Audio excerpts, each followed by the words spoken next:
All right, we're gonna go to one last caller, Jim. You ready? Oh man, I'm ready. Are Let's we do on top this. of this? Aaron from Tennessee. Aaron, can you hear us? Yes, my name is Aaron. First time calling. Appreciate the call. My Welcome, wife man. left. Thank you. Left about 4 months ago, and we're separated. Mm-hmm. About 5 weeks ago, she filed papers. Mm-hmm. Um, no affairs, no financial problems, a lot of stress. She was Mm-hmm. homeschooling the kids. We were building our dream home together, and living with the in-laws, my parents, for about a year as we were building. And then I think just the stress got to her, and she got depressed. And I got counseling right off the bat. Within 3 sessions of counseling, the counselor said, "I want to see you guys separately." Mm-hmm. Of course, I stopped with the house building, which was completely stopped that. Got us a house where her and I are in. It's actually our first house that her and I built together. It's only a two-bedroom, two-bath. We got 3 kids, so they're all staying in one room right now. And then they're all in school, public school now. So all those three major stresses are gone, but she still wants out of the marriage, and um, I don't know what to do anymore. Yeah, Aaron, I am so sorry for everything that's going on. It sounds like you've tried to do everything you can, from what you've heard, from what she said. Maybe what is the one question that we could help you with most today? Well, the biggest question I have right now is, as of this morning, I filed back after she filed saying I don't want a divorce. I want to do a word of reconciliation. I want to do counseling, do some type of either marriage helper, focus on family, or something Mm-hmm. where we can do more counseling. I think it is reconcilable. Even the counselor that she's talking with says it can be reconciled. There's nothing here but she's just, I don't know. And so right now, I'm still paying everything. I've not made it hard on her. I have the kids every other week right now. I'm taking care of she pays the bills. I still make the money goes in joint account. I've not made it easy on her. I mean, I made it easy on her. There's nothing that I'm providing everything still for her, everything. And I don't know. I didn't want to rock the boat on anything, so I just want to give her time, some space. But am I just doing too much?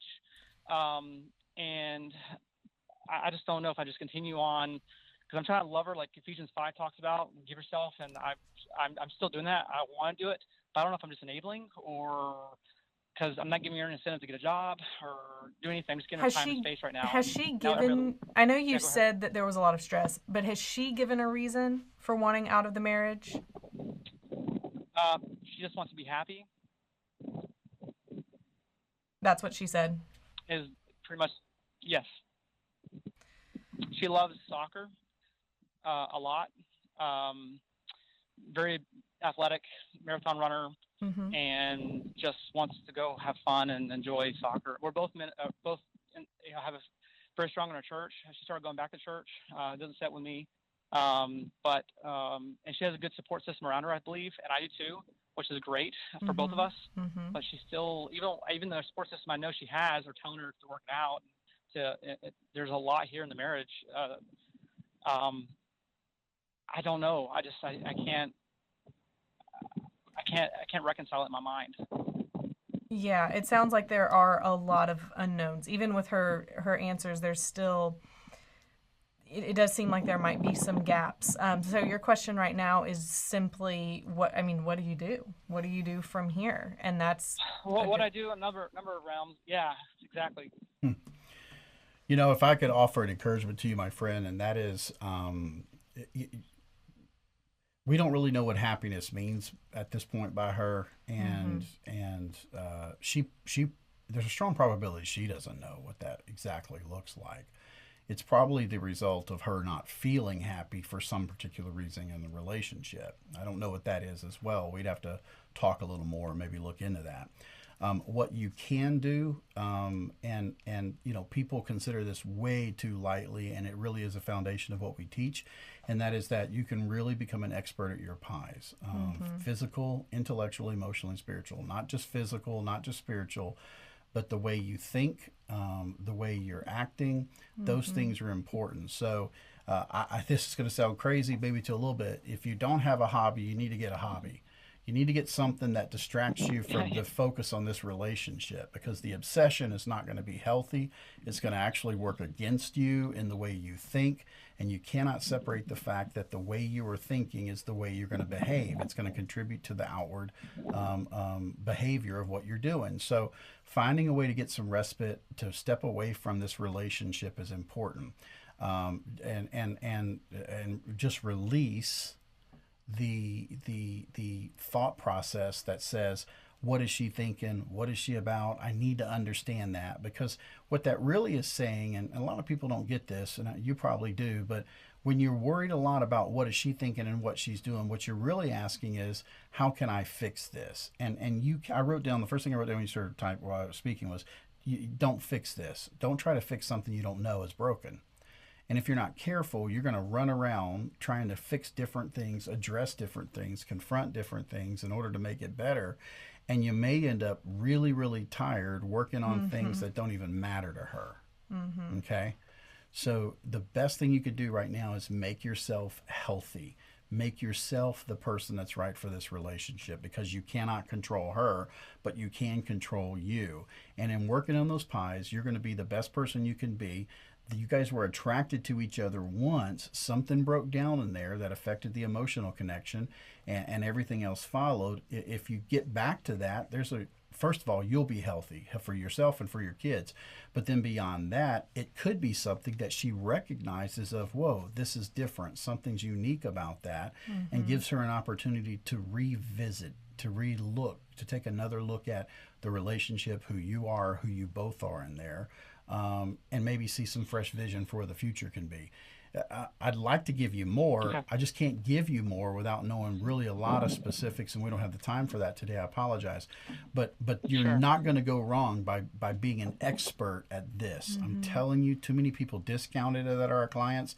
They, I'm working on my pies, but no, you're not. You got to get on that and work on it, because they're the foundation really of what's going to happen in that relationship. So that's the best I could offer you right now, my friend. And I would encourage you to get some representation. And what I mean by that is, you don't have to acquire a lawyer, but if she's already filed, then at that point you may want to at least find out what you need to do and your rights are and stuff like that. All right, man? Very well. Thank you. Sorry about that. Thanks for your call. Thank you. We appreciate it. Thank you, Aaron.